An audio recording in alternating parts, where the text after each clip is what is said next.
Weibo, I'm coming for you. And there get killed again with no vision from absolutely nowhere, because Zoe is a balanced champion. Thank you, Riot Games. Thank you for this amazing champion. Brain effect mood? Helps your serotonin levels and makes you feel more relaxed. Huh. And we lose Baron because our jungler missed Smite, but you know what? That's okay. We all make mistakes. And yeah, next game will be better, I'm sure. Hello everyone, this is Darius from the Shotcaller, joined here by Caps after a interesting game against Origen, 23 minutes in, and the game was over, so very convinced with the performance. Yeah, I mean, it was a pretty good game. We went in, we have gone in a lot of games now where we're like not exactly sure, because we're trying a lot of stuff. It's like a lot of new patches, and it's also during the split, so we don't want to be we don't want to know the in and out of the draft, basically. So it's always good when it ends up like this and we just win the games anyway. And lots of Koki Z action, of course, because that's basically how you draft mid lane right now. Yeah, I mean, everyone was flaming my damage percentage or something, so I had to play Koki to get my damage percent up again. So I'm sure it's like a bit higher now. Yeah, it's definitely a lot higher. I can confirm that. And it's ridiculous how this matchup keeps on happening. You were so hard preparing the Tristana mid lane. You even posted it on Twitter. You're now the Tristana OTP and everything. Why didn't it come to be?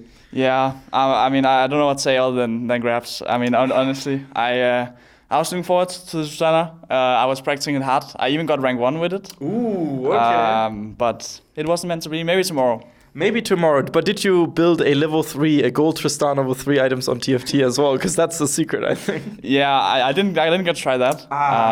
But we definitely had some Tristana memes with the TFT. Nice. Maybe if you tell Grabs, hey, you're really into That's true. Yeah, that's the way. That's a psychological warfare. But speaking of warfare in the mid lane, we've had a lot of new mid laners coming into the league, lots of exciting players. Of course, Leader is now the starting mid laner for Misfits. Magifelix got to play a game. Larssen is now newly into the split from last split. We have Abedagab and Humanoid performing really, really well.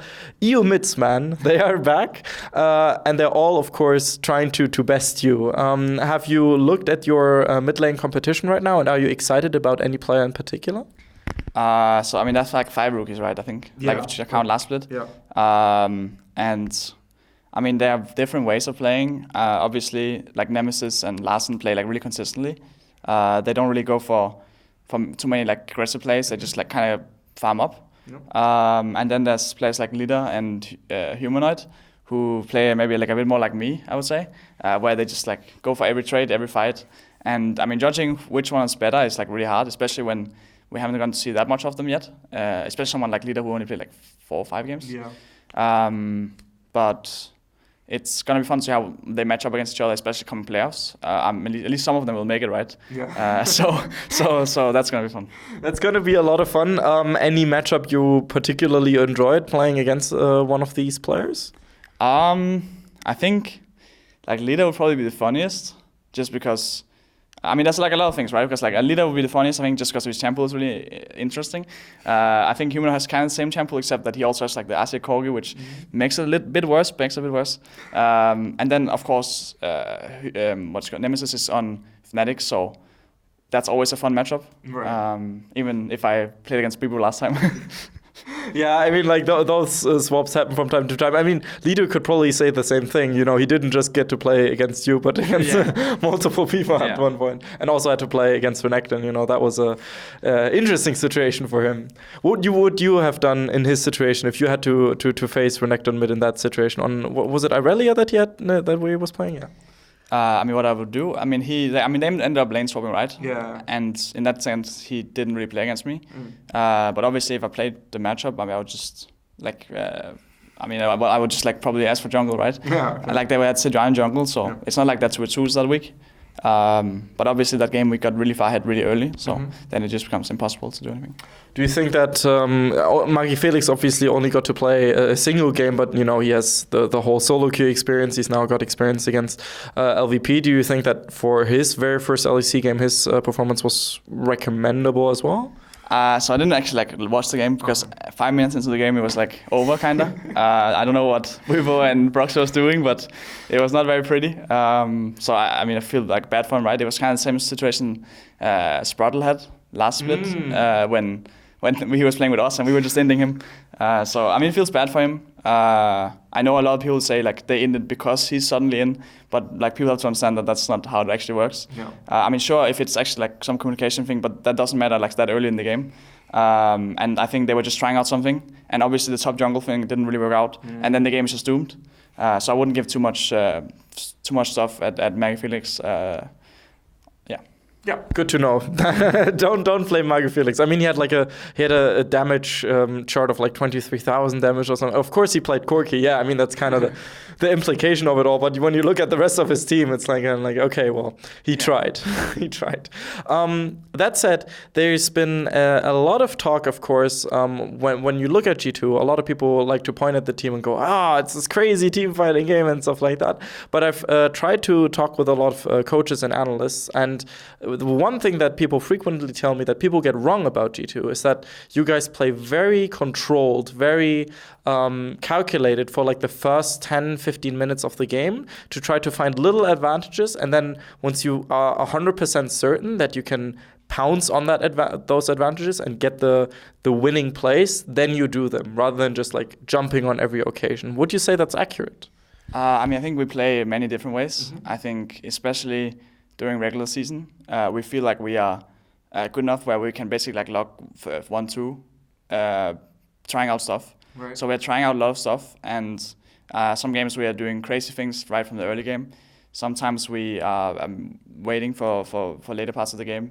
But most of the time right now, I feel like we're just fighting a lot because we're like testing our limits, just because it's, as I mentioned, it's like our opponents are like sweating for their lives. You know, they have to make playoffs. Even OG is like in a bit of a tough situation, I think. Definitely. But we are kind of secured, so we're kind of like bullying them in a way where we're just like playing really aggressive because we have like nothing to lose, kind of, and not that much to gain either, I guess. But they have everything to lose, and we don't have much more to lose, so we just play really aggressive. I think once playoffs comes around, we'll probably shift up our playstyle. And obviously I won't say anything about that, but it's probably gonna be some surprises. Okay, it's gonna be exciting. But would you agree with the notion that you guys aren't as chaotic as you sometimes are claimed to be? That you are actually very calculated and functional about the way you approach and play the game? I mean, I think if we want to, we can be. But I also think, as I mentioned, right now we're just playing so aggressive that I think it's fair to say that we're just playing very chaotic because we're just fighting all over the place. But for sure, if we really need to win, right. Or basically we really need to win, then we will obviously play a lot more calculated because then we just don't want to take all the coin flips. Yeah, because those can end dangerously, of course. Even though so far this year it's been going fairly well in that regard. Any mid lane picks you would be excited to see again if it wouldn't be only Corki Azir? I mean, obviously Tristana. Right. Obviously, I think that's a lot of fun to play in solo queue right now. I think champions I generally like throughout my career are stuff like Kayn and Wukong, like it's kind of like off meta assassins. I also really like the Talon game. I think the Kayn game was probably like the funniest game I have ever had. Okay. And I've like won MSI, right? But after the Kayn game, I was like the happiest I think I've ever been because it was just so hype. Like I was like completely shaking, you know, and I was so happy because it was just so fun. You like run really fast and you can run over walls, and I just one-shot Hansama, so that was like one for the ages. Like I'll always remember that game. Okay, so that's a very special game to you. So maybe, you know, like Kayn doesn't look too hot right now. Yeah, that's the thing, right? Like as I said, like Kayn, Wukong, these kind of champs, they can't really lane mid, so probably not gonna happen. But if somehow Riot found a way to make these kind of champs work, or even the Talon, as I mentioned, right? Stuff like this is a lot of fun, I think.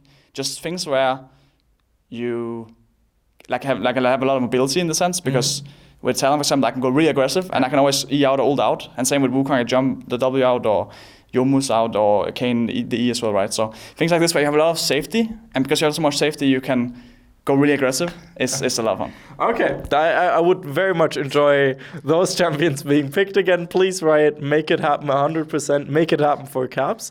Is there anything you would like to say to the G2 fans out there? I mean, I want to thank you guys. I mean, obviously, we've had a pretty good season so far, but we know that we need to perform like a lot better than we did at MSI and then we did in Summer Split so far in spring, etc. If we want to win Worlds reliably, because there's like so many strong teams, and even Korea is looking stronger now. So we definitely need to step up our game. So I just want to say, like, we're taking like the games on stage maybe lightly, but we're just testing our stuff so that we are ready for playoffs and for Worlds to actually like show our true strength. And of course, the match against Fnatic is coming up. I almost forgot. Any words to the Fnatic people out there? Weibo, I'm coming for you. Damn, that was silence. Just silent room. And hashtag for the people that watch until the end. How about Tristana mid? Yeah, hashtag Tristana mid. Okay, awesome. Normally, of course, I don't suggest things, but I think it's really fitting right now. So hashtag Tristana mid for all the people that watch until the end. I hope you enjoyed my interview with Caps. Make sure to follow him on Twitter, of course, and on Twitch, because you've been fairly active there. So make sure to do that as well. This was Darius from the Shotcaller. I hope you guys have a good day, and I'll see you guys next time. Bye-bye. Thank you.